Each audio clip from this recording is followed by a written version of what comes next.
ដៃសំពះសួស្ដីបងប្អូនចូលឆ្នាំមកដល់ហើយ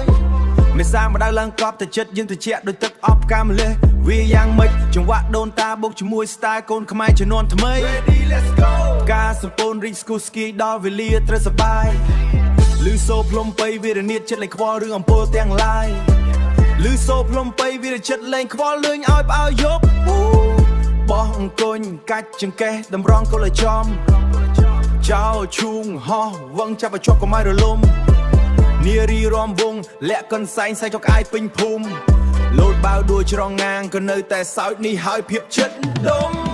នេះហើយប្រពៃណីនេះហើយគឺខ្មែរលប្រជាប្រិយដូនតាផ្ដាំមកថាត្រូវតែថែ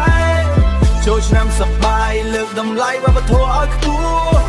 កុំឲ្យសាបសូន្យកុំឲ្យបាត់បង់ត្រូវតែរស់ខ្មែរអើយសប្បាយខ្មែរដូចថែរក្សា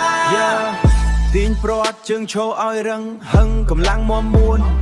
វាក្អមបិទភ្នែកដើររាវកុំឲ្យខុសទិសដៅខ្លួនចាក់ទងចិត្តត្រូវធ្ងន់បោះអង្ក្រងឲ្យត្រូវប្លង់ចាក់ទងចិត្តត្រូវធ្ងន់បោះអង្ក្រងឲ្យត្រូវប្លង់បោសណ្ដែកប្រាប់បច្ចេកទេសស្ដែករហ័សដូចទៅប្លង់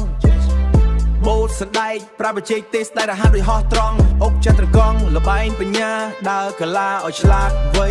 គ្រប់លបែងសុទ្ធមានន័យមិនមែនលេងត្រឹមតែមួយថ្ងៃវាជាដង្ហើមជាព្រលឹងជាមរតកដ៏ថ្លៃថ្លាបង្ហាញពិភពលោកថាខ្មែរខ្លាំងតាំងពីសម័យដូនតា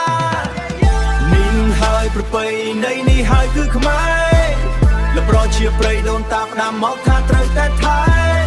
ចូលឆ្នាំសប្បាយលើកតម្លៃវប្បធម៌ឲ្យខ្ពស់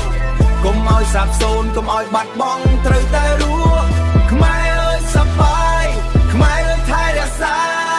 សម័យ Digital Internet ដើរលឿនស្លេវតែកុំភ្លេចសិស្សគល់កុំដើរវង្វេងផ្លូវកង់វេលើកទូរស័ព្ទមក live បង្ហាញល្បែងខ្មែរឲ្យគេស្គាល់ share វប្បធម៌ឲ្យល្បីកុំឲ្យបរទេសគេងឿងឆ្ងល់អសញ្ញាណនៅលើដៃយើងរួមគ្នាថែឲ្យដិតជាប់បើកូនខ្មែរមិនថែតើនរណាគេមកជួយគាំទ្រឲ្យគង់វង្សមុនបញ្ចប់បទចម្រៀងកូនខ្មែរសូមសំពះជូនពរពុទ្ធសាសនិកគ្រប់ទិសទីជួបតែជោគជ័យនិងជ័យជំនះដ៏វរឆ្នាំថ្មីសេរីសួស្តីហេងហេងគ្រប់គ្រួសារលេងល្បែងប្រជាប្រិយឲ្យដូនតាញឹមលើមេឃា Happy Khmer New Year ឆ្នាំថ្មីសប្បាយ